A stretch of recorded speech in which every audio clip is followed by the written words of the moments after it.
mieux que les entrepreneurs de l'assurance pour parler d'innovation? Benjamin s'intéresse à ces entrepreneurs qui bousculent le marché. Découvrez leur parcours et comment ils font bouger les lignes dans ce secteur en pleine effervescence. Écoutons l'assurance, un podcast proposé par CGDIM Assurance. Bonjour David et merci d'avoir accepté notre invitation pour ce nouvel épisode d'Écoutons l'assurance. Alors tu as commencé ton parcours professionnel dans les études de marché sur la détection de nouveaux besoins, puis tu as basculé vers la donnée en devenant le directeur général de Gersdata, un acteur clé de l'observation du marché de la santé en France. Alors ma première question est sur ton parcours. Qu'est-ce qui t'a poussé à passer de l'analyse qualitative à l'analyse quantitative? Bonjour Benjamin, je suis avant tout ravi de participer à ce podcast et c'est vrai que quand tu le résumes comme ça, j'ai l'impression qu'il s'est passé que quelques mois de l'un à l'autre et puis au final c'est beaucoup d'années. Alors je vais dire c'est d'abord un sujet de karma. C'est quand j'ai commencé dans les études qualitatives, que ce soit à travers les focus group ou les entretiens face à face, je m'étais juré que je ne ferais jamais de chiffres, jamais de quantitatif. Je trouvais qu'il n'y avait rien de plus passionnant que creuser les besoins des consommateurs ou même des professionnels, quels qu'ils soient, pour mieux comprendre ce qu'il y avait derrière les mots. Et puis, comme je l'évoquais, cette notion de karma, et puis les hasards des rencontres. Et c'est ainsi que je suis rentré dans les études quantitatives sur cette notion de panel, cette notion de lecture, et comment on peut métisser à la fois le regard qualitatif, c'est-à-dire qu'est-ce qui se passe et qu'est-ce qu'il y a derrière les chiffres, et la collecte de la data. Qu'est-ce qui t'anime au quotidien dans cette mission? Ce qui m'anime, ce qui fait qu'on se lève le matin, c'est d'en faire une langue vivante. C'est comment on peut donner une caractéristique, une identité à cette donnée de manière à ce que l'ensemble des acteurs de la chaîne puissent parler la même langue. Quand je dis l'ensemble des acteurs, ça va être bien sûr les industriels, les autorités de santé, les assureurs, les associations de patients, les groupements de pharmaciens, les pharmaciens, les grossistes répartiteurs, et au final se dire, il y a un langage commun, et chacun joue après avec sa capacité à les mettre en musique. David, est-ce que tu pourrais nous dire quels sont les métiers au sein du GERS? Le GERS est une entreprise qui a sous toutes ses formes un peu plus de 50 ans. Le métier a forcément évolué sur ces 50 dernières années, mais avec un objectif commun, c'est la collecte et le traitement des données de santé le plus rapidement possible.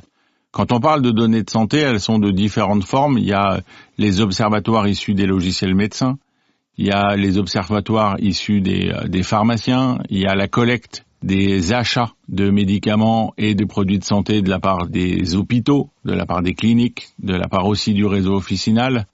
Il y a effectivement aussi, de manière annexe, tout ce qui va être la collecte des consommations des produits de santé dans les chaînes de parapharmacie, dans les sites de e-commerce. Donc, avoir cette vision de la consommation des produits de santé dans sa plus grande globalité, quel que soit le canal, avec un dernier maillon qui est, avec Clinityx, la capacité à avoir une lecture sur l'ensemble des données de l'assurance maladie, la totalité des Français. La CNIL a donné pour la première fois dans son histoire l'autorisation à Clinityx de pouvoir avoir un morceau sur la totalité des Français qui permet de faire des études en vie réelle sur la totalité de la population française. Pour conclure cette première partie sur ton parcours, est-ce que tu peux nous expliquer le rôle de Gersdata? Gersdata, son rôle, c'est de faire en sorte que l'ensemble des acteurs de la chaîne des produits de santé, médicaments, compléments alimentaires, dermocosmétiques, dispositifs médicaux, puissent avoir une lecture de la santé des Français. Qu'est-ce qui se passe, que ce soit à la ville ou à l'hôpital, et comment on peut le romancer, comment on peut le décrire et comment on peut agir, comment on peut en faire quelque chose d'actionnable, quelque chose de palpable, quelque chose de tangible, et c'est ces enjeux-là. Collecter le maximum d'informations, les traiter le plus rapidement possible, et de faire en sorte que ça puisse parler à toute la chaîne. Intéressons-nous maintenant à ce que racontent réellement les données.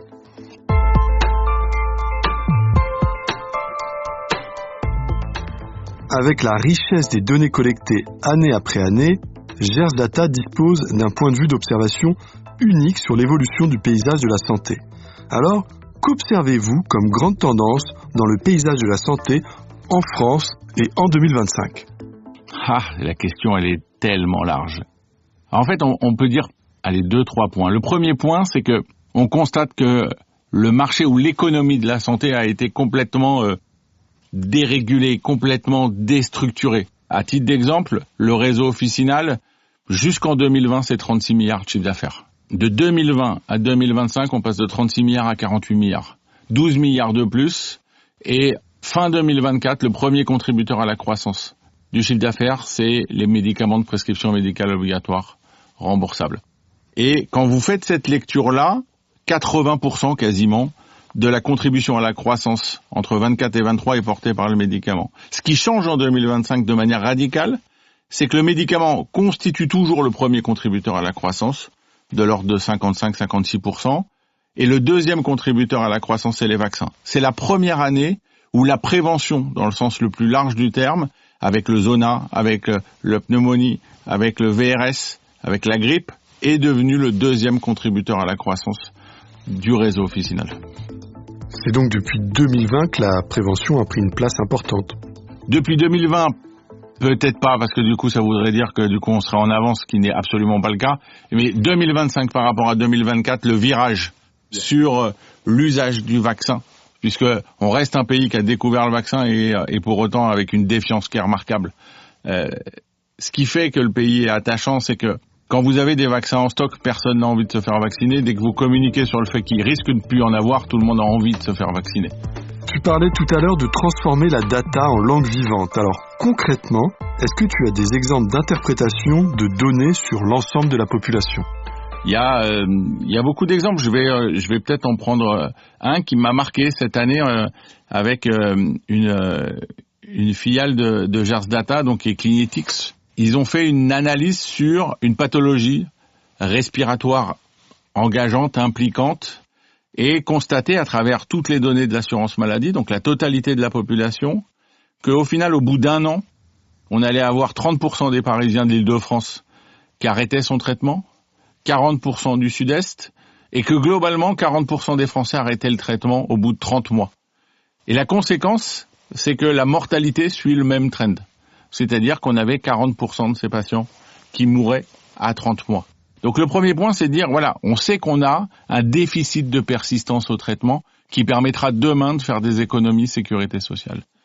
Le deuxième point, par rapport à cette notion de langue vivante, c'est tous les sujets d'économie de santé, de comment on va faire en sorte que le système qu'on considère vertueux puisse perdurer. Pour qu'il puisse perdurer, il y a besoin de trouver des poches pour faire des économies. Et le sujet qui revient souvent sur la table, c'est est-ce que la collectivité doit prendre en charge le remboursement des médicaments avec un ACMR insuffisant.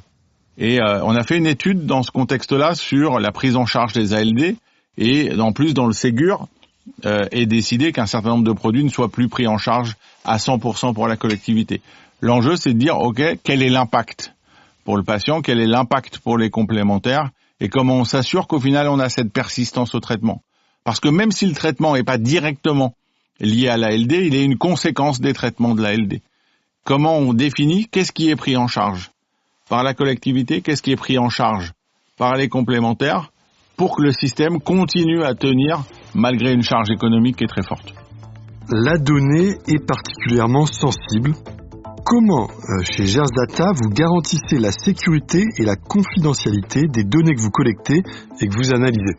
Il y a beaucoup de données, il y a cette notion de sensibilité. On a au sein de Cegedim Cloud qui est un hébergeur de données de santé, qui est souverain, donc qui préserve et qui protège justement l'ensemble de ces données. On a beaucoup travaillé aussi avec la CNIL pour créer des entrepôts de données de santé qui puissent justement mettre en musique ces données-là en protégeant le côté anonyme, le côté pseudonyme, le côté impersonnel de la donnée, mais qui permettent derrière de pouvoir actionner un certain nombre de choses. C'est vraiment un engagement fort du groupe et du Gers de pouvoir justement apporter sa pierre à l'édifice pour mieux comprendre la santé des Français, l'économie de cette santé et de faire en sorte que le système perdure modestement. La data est partout dans le système de santé. Derrière les chiffres, les indicateurs ou encore les tableaux de bord, il y a des usages. Alors on va s'intéresser maintenant à ces usages dans le secteur de l'assurance.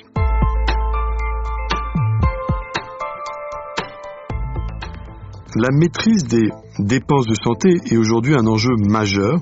Dans un contexte difficile de maîtrise des dépenses de l'assurance maladie, comment organiser une meilleure collaboration entre les acteurs du privé et les acteurs du public?